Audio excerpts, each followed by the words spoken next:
Subscribe now and press the bell icon. Never miss an update.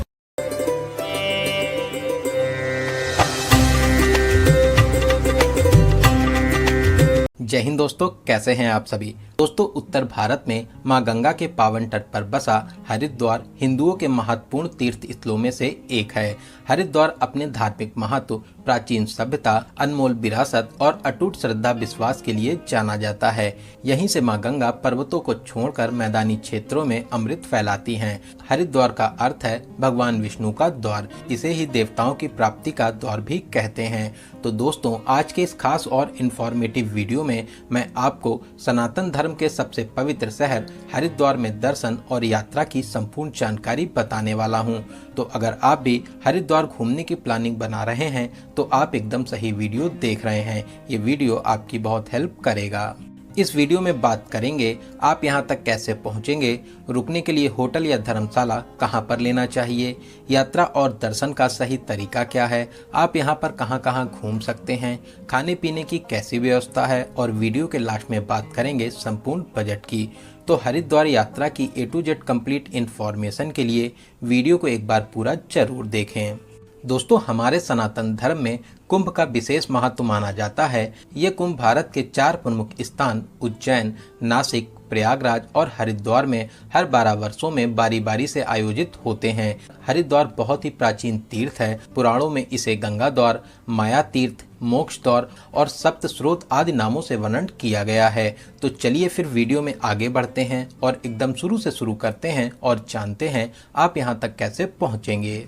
दोस्तों, हरिद्वार में well connected railway station है। साथ ही साथ आसपास के शहरों और राज्यों से बस कनेक्टिविटी भी बहुत अच्छी है। वहीं अगर आप फ्लाइट से आने का प्लान बना रहे हैं तो यहाँ से 40 किलोमीटर दूर देहरादून में जॉली ग्रांट एयरपोर्ट भी स्थित है। वहीं बहुत से लोग इस प्यारे से तीर्थ को अपनी खुद की कार से भी पूरा करते हैं। यहाँ पर मेला क्षेत्र के पास में विशाल पार्किंग एरिया भी बनी हुई है, तो आप किसी भी माध्यम से हरिद्वार तक आ सकते हैं। तो चलिए, अब हम लोग पहुंच चुके हैं हरिद्वार और अब हम लोग बात करते हैं रुकने के लिए होटल या धर्मशाला कहां पर लेना चाहिए। दोस्तों, ऐसे तो पूरे ही हरिद्वार में बहुत से होटल, धर्मशाला और आश्रम बने हुए हैं, लेकिन यहाँ का मेन सेंटर पॉइंट है हर की पौड़ी और रेलवे स्टेशन। आप रेलवे स्टेशन के पास शिव मूर्ति चौराहे से 200 मीटर रेंज में कहीं पर भी होटल या धर्मशाला ले सकते हैं। इसके अलावा हर की पौड़ी रोड पर हर की पौड़ी से 500 मीटर रेंज में बहुत से होटल और धर्मशाला मिल जाएंगे। यहाँ पर होटल्स की स्टार्टिंग 700 रुपये से हो जाती है। 1000 से 1200 के बजट में बहुत ही अच्छे रूम्स मिल जाते हैं। तो चलिए फिर एक अच्छा सा रूम लेने के बाद में अब हम लोग बात करते हैं यहाँ पर दर्शन और घूमने का सही तरीका क्या है। तो चलिए, सबसे पहले हम लोग चलेंगे यहाँ के सबसे प्रमुख स्थान हर की पौड़ी, जो रेलवे स्टेशन से लगभग 3 किलोमीटर दूरी पर स्थित है। ऑटो में 20 से 30 रुपए देकर आप यहाँ पर आ जाएंगे। दोस्तों, ऐसे तो हरिद्वार में बहुत से घाट हैं, लेकिन हर की पौड़ी पर स्नान करने का विशेष महत्व माना जाता है। ये स्थान बहुत ही पवित्र है। ऐसी मान्यता है यहाँ पर स्नान करने से मोक्ष की प्राप्ति होती है। यहाँ पर ब्रह्मकुंड घाट सबसे पवित्र घाट माना जाता है। इस घाट पर प्राचीन गंगा मंदिर के साथ साथ बहुत से मंदिर भी स्थापित है, जहां पर आप दर्शन आदि कर सकते हैं। तो चलिए फिर हर हर महादेव और हर हर गंगे का जयकारा लगाते हुए मां गंगा के अमृत जल में स्नान करेंगे। मां गंगा के पावन जल में स्नान करने से अनेक पापों से छूटकर मोक्ष की प्राप्ति होती है। दोस्तों, आप यहाँ पर दान आदि भी कर सकते हैं। ऐसे तो सभी स्थानों पर गंगा जल पवित्र माना जाता है, लेकिन हर की पौड़ी से अपने घर के लिए गंगा जल ले जाने का महत्व ही कुछ अलग है। तो चलिए फिर यहाँ पर स्नान करने के बाद में अब हम लोग चलेंगे मनसा देवी मंदिर, जिसका रास्ता हर की पौड़ी से 500 मीटर दूरी पर मार्केट से जाता है। मनसा देवी मंदिर ऊपर पहाड़ी पर स्थित है। अगर आप 800 सीढ़ियां चढ़ सकते हैं तो आप पैदल चले जाइए। इसके अलावा ऊपर तक जाने के लिए रोप वे सेवा भी चलती है। दोस्तों, रोप वे में 439 रुपये का टिकट रहता है, जो माता मनसा देवी और माता चंडी देवी के लिए होता है। यहाँ पर हमेशा ही रोप वे के लिए वेटिंग टाइम रहता है, तो आप अगर रोप वे से जाना चाहते हैं तो आप सुबह जल्दी यहाँ पर आ जाइए। तो चलिए फिर रोप वे या पैदल जाकर आप माता मनसा देवी, फिर उसके बाद में वापसी करते हुए माता चंडी देवी जी के दर्शन कर आशीर्वाद प्राप्त कर सकते हैं। दोनों ही मंदिरों में दर्शन करने में कम से कम 4 से 5 घंटे का समय लग जाता है। तो चलिए इन दोनों मंदिरों में दर्शन करने के बाद में अब बात करते हैं हरिद्वार में आप और कहां कहां दर्शन कर सकते हैं। तो यहाँ पर घूमने के लिए सबसे अच्छा रहता है आप एक ऑटो बुक कर लीजिए। ऑटो वाले 7 से 8 किलोमीटर रेंज में सभी मंदिरों के लिए 400 से 500 रुपए का चार्ज करते हैं। तो चलिए सबसे पहले हम लोग चलेंगे पावन धाम शीश महल। ये मंदिर बहुत ही प्यारा बना हुआ है। छोटे छोटे शीशों के टुकड़ों से पूरा शीश महल बनाया गया है। यहाँ पे दर्शन करके आपको अलग ही एहसास मिलेगा। यहाँ की खूबसूरती आप देख सकते हैं, कितनी खूबसूरती से इस मंदिर को बनाया गया है। बहुत ही प्यारा मंदिर है। यहाँ पर घूमने और दर्शन करने जरूर आइए। यहाँ पे दर्शन करने के बाद में अब हम लोग चलेंगे शांति कुंज। ये हरिद्वार का बहुत ही फेमस और बड़ा आश्रम है। यहाँ पर आप लंगर में भोजन कर सकते हैं, साथ ही साथ हवन पूजन भी करा सकते हैं। यहाँ पर हिमालय मंदिर भी बना हुआ है, जहाँ पर हिमालय पर्वत को बहुत ही बाखूबी से दिखाया गया है। आप यहाँ पर ध्यान कर सकते हैं। शांति कुंज में वेद माता गायत्री जी का मंदिर भी बना हुआ है। बहुत ही विशाल मंदिर है। यहाँ पर भी आप दर्शन जरूर करिए। शांति कुंज में घूमने में आपको 1 से 2 घंटे लग जाएंगे। बहुत ही अच्छा आश्रम है, आप यहाँ पर जरूर आइए। तो चलिए अब हम लोग चलेंगे अपने अगले मंदिर। हमारा अगला मंदिर है भारत दर्शन मंदिर, जिसे वैष्णो मंदिर भी कहते हैं। मंदिर के अंदर गुफाओं का स्वरूप देकर माता वैष्णो देवी गुफा को बनाया गया है। दोस्तों बहुत ही अच्छा स्थान है, आप यहाँ पर जरूर आइए।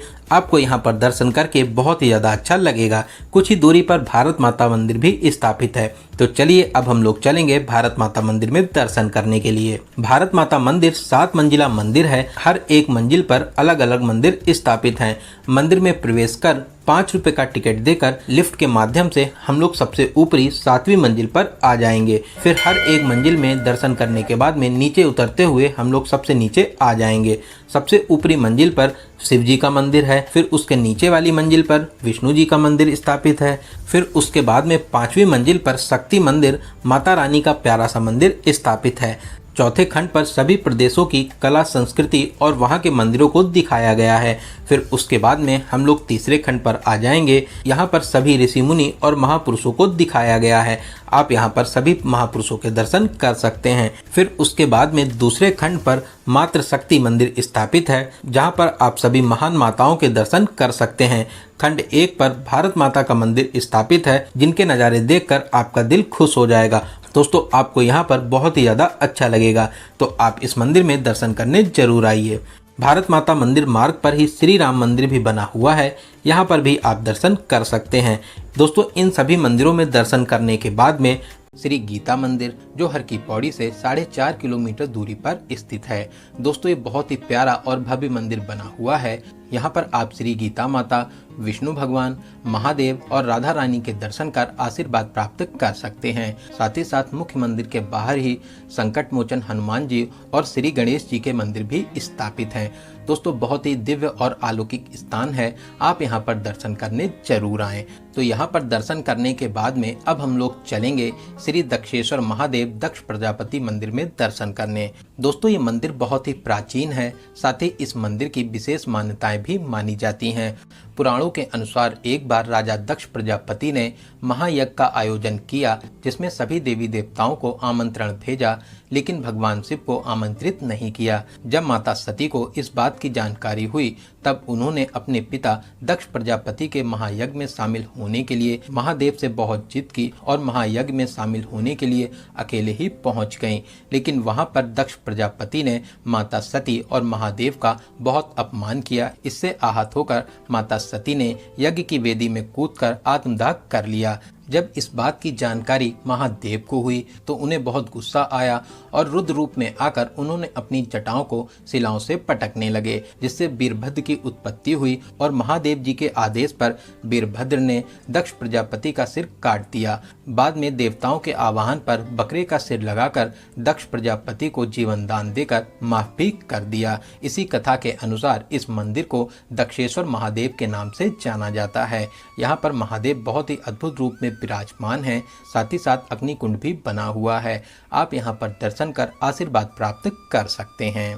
दोस्तों, यहाँ पर मंदिर के पीछे से प्राचीन शीतला माता मंदिर के लिए रास्ता जाता है। इस मंदिर को माता सती का जन्म स्थान माना जाता है। यहाँ पर आप शीतला माता के दर्शन कर आशीर्वाद प्राप्त कर सकते हैं। साथ ही साथ यहाँ पर गंगा घाट भी है, जिसे दक्ष घाट के नाम से जाना जाता है। इसके अलावा मंदिर प्रांगण में और भी बहुत से मंदिर स्थापित हैं। आप सभी में दर्शन कर आशीर्वाद प्राप्त कर सकते हैं। तो चलिए, यहाँ पर दर्शन करने के बाद में वापसी करते हुए अब हम लोग चलेंगे हरिहर आश्रम, जो यहाँ से कुछ ही दूरी पर स्थित है। दोस्तों, ये आश्रम हरिद्वार के प्राचीन आश्रमों में से एक है। साथ ही यहाँ पर 3 प्रमुख दर्शनीय स्थल भी हैं। ये आश्रम जूना अखाड़ा के पंचदशानन अखाड़े के परम पूजनीय श्री अवधेशानंद गिरी महाराज को समर्पित है। यहाँ पर बहुत ही दिव्य और चमत्कारी रुद्राक्ष का वृक्ष है, जिसके दर्शन आप वीडियो में कर सकते हैं। इसके अलावा यहाँ पर श्री पारदेश्वर महादेव और श्री महामृत्युंजय मंदिर भी स्थापित हैं। आप इन दोनों अलौकिक मंदिरों में दर्शन कर आशीर्वाद प्राप्त कर सकते हैं। दोस्तों, ये बहुत ही दिव्य और अलौकिक स्थान है। आप अपनी हरिद्वार यात्रा में इस स्थान को जरूर शामिल करें। दोस्तों, इसी आश्रम के सामने ही श्री स्वरूपानंद आश्रम है, जहां पर आप पानी में तैरते हुए पत्थर के दर्शन कर सकते हैं। ये स्थान भी हरिद्वार के प्रमुख स्थानों में से एक है। तो यहाँ पर दर्शन करने के बाद में अब हम लोग चलेंगे श्री मानव कल्याण आश्रम, जो यहाँ से कुछ ही दूरी पर स्थित है। दोस्तों, ये आश्रम श्री ललिता आंबा देवी ट्रस्ट द्वारा संचालित है। यहाँ पर रुकने के साथ साथ सत्संग आदि भी होते हैं। यहाँ पर प्यारा सा मंदिर स्थापित है, जहाँ पर राधा रानी के साथ साथ महादेव जी के अलौकिक रूप के दर्शन कर सकते हैं। ये आश्रम भी हरिद्वार के प्रमुख आश्रमों में से एक है।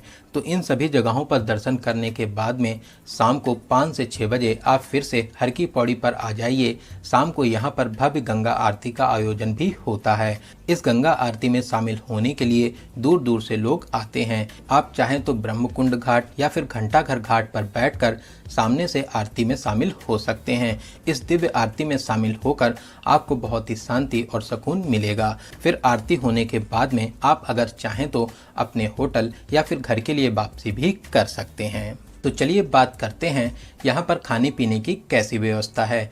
दोस्तों, यहाँ पर हर की पौड़ी के पास में बहुत से प्रसिद्ध होटल और रेस्टोरेंट बने हुए हैं, जहाँ पर आप बहुत ही पवित्र खाना पीना कर सकते हैं। साथ ही साथ यहाँ पर बड़ी सी मार्केट भी है, जहाँ से आप प्रसाद और बहुत से चीज़ों की खरीदारी कर सकते हैं। तो चलिए अब हम लोग बात करते हैं यहाँ पर आने का सबसे अच्छा समय कौन सा रहता है। दोस्तों, ऐसे तो पूरे साल ही हरिद्वार में भीड़ भाड़ रहती है। आप कभी भी यहाँ पर आकर स्नान और दर्शन आदि कर सकते हैं। इसके अलावा सावन, एकादशी, अमावस्या, पूर्णमासी और वीकेंड पर बहुत ज़्यादा भीड़ भाड़ होती है। तो चलिए बात करते हैं यहाँ पर कितने दिनों का प्लान बनाना चाहिए। दोस्तों, अगर आप जल्दी सुबह आ जाते हैं तो शाम तक आप एक ही दिन में सभी प्लेसेस को कवर कर लेंगे। इसके अलावा अगर आप हरिद्वार में भारत माता मंदिर साइड और कनखल साइड के सभी मंदिरों को कवर करना चाहते हैं तो फिर आप 2 डेज और 1 नाइट का प्लान जरूर बनाएं। इसके अलावा 3 डेज और 2 नाइट का प्लान भी बना सकते हैं। तो चलिए अब हम लोग बात करते हैं सबसे जरूरी क्वेश्चन बजट की। कितने बजट में आप इस पावन यात्रा को पूरा कर लेंगे। दोस्तों, अगर आप सेम डे आकर रिटर्न हो जाते हैं और आप 2 से 3 लोग हैं तो फिर आप मान के चलिए 3000 से 4000 प्लस ट्रेन टिकट, इतने बजट में बहुत ही अच्छे तरीके से इस पावन यात्रा को पूरा कर लेंगे। वहीं अगर आप 2 डेज और 1 नाइट का प्लान बनाते हैं और आप 2 से 3 लोग हैं तो फिर 5000 से 6000 प्लस ट्रेन टिकट, इतने बजट में इस पावन यात्रा को पूरा कर लेंगे। तो दोस्तों, यहाँ पर मैंने आपको हरिद्वार यात्रा से रिलेटेड हर एक छोटी बड़ी जानकारी को बहुत ही अच्छे और सही से देने की पूरी कोशिश की है। अगर फिर भी आपके कोई क्वेश्चन रह जाते हैं तो आप कमेंट के माध्यम से पूछ सकते हैं। बहुत ही जल्दी आपके कमेंट का रिप्लाई दिया जाएगा। तो प्लीज़ चैनल को सब्सक्राइब जरूर करें। साथ ही साथ अपने एक लाइक से हमें मोटिवेट कर सकते हैं। तो चलिए दोस्तों, अब मिलते हैं किसी ऐसे ही इन्फॉर्मेटिव वीडियोस में। तब तक आप अपना और अपने परिवार का बहुत ज़्यादा ख्याल रखें। आपकी यात्रा सफल, सुगम और मंगलमय हो। जय हिंद, जय भारत, हर हर महादेव।